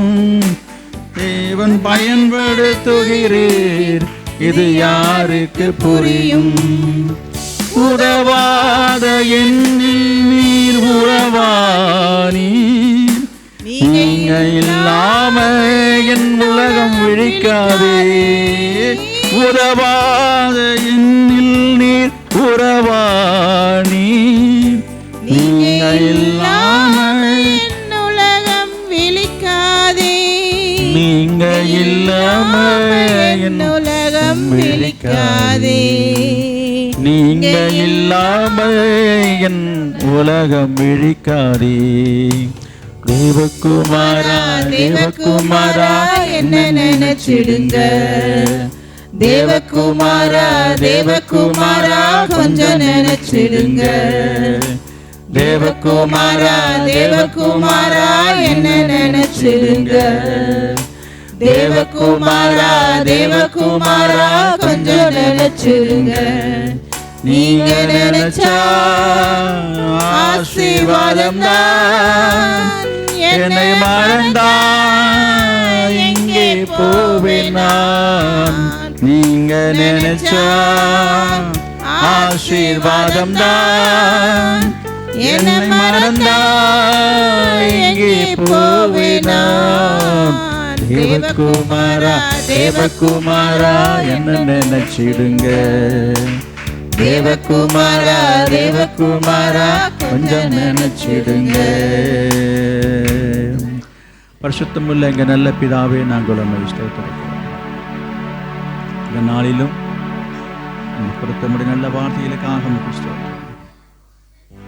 எத்தனை பேருக்கு இந்த அனுபவம் வேண்டும், இந்த வாழ்வு வேண்டும், இந்த தாழ்மை வேண்டும், இந்த பாடம் வேணும், நான் கற்றுக்கொள்ளணுன்ற விருப்பம் உள்ளவர்கள் மட்டும் உங்கள் கையை உயர்த்தி ஆண்டவர்கிட்ட சொல்லுங்கள். நான் பார்ப்பதற்கு அல்ல உங்கள் கையை உயர்த்த சொல்வது. நான் பார்க்க அல்ல, கர்த்தர் பார்க்கணும், கர்த்தர்கிட்ட சொல்லணும், கர்த்தர்கிட்ட நீங்கள் கேட்கணும். அப்பொழுது கர்த்தர் உங்களை உயர்த்துவார். நீங்கள் கையை உயர்த்தினால் கர்த்தர் உங்களை உயர்த்துவார். வாழ்க்கையில் நீங்கள் உயர்வடையணும்னா கர்த்தருக்கு முன்பாக உங்களை தாழ்த்தணும். கர்த்தர் உங்களை தாழ்த்தும் போது கர்த்தர் உங்களை உயர்த்துவார். அன்பின் பிதாவே, இப்போது உம்மை பார்த்து உம்மை நோக்கி உயர்த்தப்பட்டிருக்கிற இந்த கரங்களை கண் நோக்கி பாரும். அவருடைய வாழ்க்கையினுடைய நிலைமைகளை கர்த்தர் அறிந்திருக்கிறேன். இந்த சமூகத்தில் சமுதாயத்தினால் எல்லாராலும் ஒதுக்கப்பட்டு புறக்கணிக்கப்பட்டு ஆண்டவரே மிதிக்கப்படுகிற களிமண்ணை போல, அழுக்கை போல இந்த சமூகத்தை காணப்பட்டாலும் தேவன் நீர் சவுலை பவுலாக மாற்றினது போல உடைய பிள்ளைகளுடைய வாழ்க்கை எந்த நிலையில் இருந்தாலும் நீரை உடைத்து உருவாக்கி உபயோகப்படுத்தும்படியாக நாங்கள் செபிக்கிறோம். ஆண்டவரே, ஒப்பு கொடுத்த அனைவருடைய வாழ்க்கையிலையும் கர்த்தருடைய ஆவியான கிரியை செய்கிறாங்க. இன்னும் அதிகமாக இந்த தாழ்மையின் சிந்தையை கற்றுக்கொள்ள உதவி செய்கிறாங்க. ஆண்டவரே உமக்கு ஸ்தோத்திரம். கிருபை தந்த நடத்துங்கப்பா. அனைவர் மீதும் இந்த அப்படியே அபிஷேகம் இறங்கட்டும். உடைய ஆவியானவர் இறங்கி கிரியை செய்வீராக. அந்த அனுபவத்தை ஆண்டவர் அவருக்கு கற்றுக் கொடுப்பீராக. என் ஆசீர்வதியும் இயேசுவின் நாமத்தில் ஜெபிக்கிறோம் நல்ல பிதாவே, ஆமென். ஆத்துமாவே கர்த்தரை ஸ்தோத்திரி, என் முழுவதுமே அவருடைய பரிசுத்த நாமத்தை ஸ்தோத்திரி. என் ஆத்துமாவே கர்த்தரை ஸ்தோத்திரி, கர்த்தர் செய்த சகல உபகாரங்களையும் ஆமென். நம்முடைய கர்த்தராகிய இயேசு கிறிஸ்துவினுடைய கிருபையும் பிதாவாகிய தேவனுடைய அன்பும் பரிசுத்த ஆவியானுடைய அந்யோன்ய ஐக்கியம் இப்பொழுதும் எப்பொழுதும் சதா காலங்களிலும் நம் அனைவரோடும் சகல பரிசுத்தவான் கூட தங்கி இருப்பதாக. Amen. Amen. Praise the lord. கர்த்தர் உங்களோடு இருப்பாராக. கர்த்தர் உங்கள் அனைவரும் ஆசீர்வதிப்பாராக.